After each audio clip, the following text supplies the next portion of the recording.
আসসালামু আলাইকুম সবাইকে আমার নিত্যদিনের রান্নাবান্না চ্যানেলে।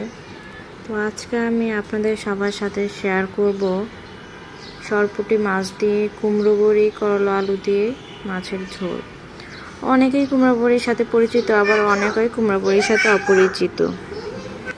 এর জন্য আমি মাছগুলো ভালো করে লবণ, হলুদ, মরিচ, সামান্য পরিমাণ ধনিয়ার গুঁড়ো দিয়ে ভেজে নিচ্ছি। পাশাপাশি আমি কুমড়ো বড়িগুলো ভেজে নেব, হালকা তেল দিয়ে ভেজে নেব। এরপর মাছগুলো আমি ভেজে নেব।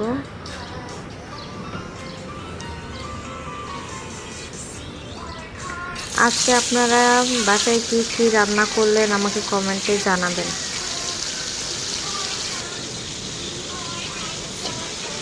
এই তো আমি এখন তরকারিগুলো কষিয়ে নেব, সেজন্য কড়াইয়ে পেঁয়াজ দিয়ে নিলাম, তেল দিয়ে নিলাম।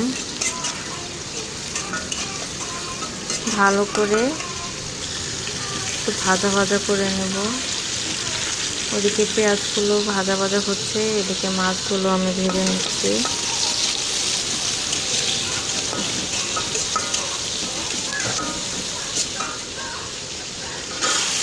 এই তো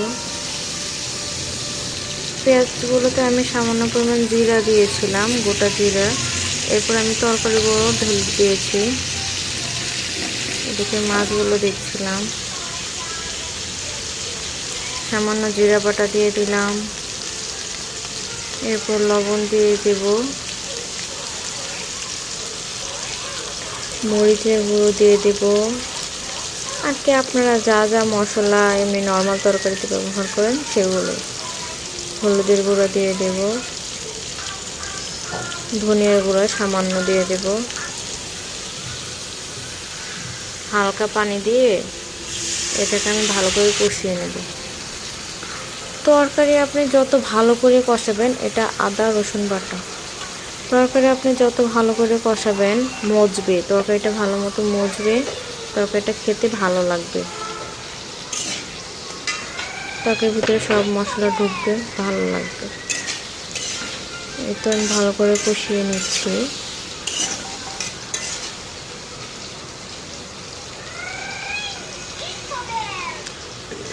ঢেকে দেব। এই তো এদিকে কুমড়ো বড়ি ভেজে রেখেছি, আবার নেড়ে চেড়ে নিচ্ছি, লেগে যাচ্ছে নাকি দেখছি। সামান্য পানি দিয়ে কষিয়ে নেব। কষানো হয়ে গিয়েছে, এখন আমি পরিমাণ মতো ঝোল দিয়ে নেব। ঝোল দিয়ে আরেকটু নেড়ে চেড়ে নিচ্ছি। এরপর ঢেকে দেব। 5-7 মিনিট ওই ঝোল দিয়ে রান্না করার পরে আমি কুমড়ো বড়িগুলো দিয়ে নিয়েছি। কুমড়ো বড়িগুলো আগে দিয়েছি, কারণ এটা ভিতরে হতে অনেক সময় লাগে। এরপর আমি মাছ ভাজিগুলো দিয়ে নিচ্ছি। মাছ আমার কাছে কড়া করে ভেজে রান্না করলেই ভালো লাগে। আপনারা কে কীভাবে মাছ রান্না করেন, এভাবে ঝোলের তরকারি কমেন্টে জানাবেন।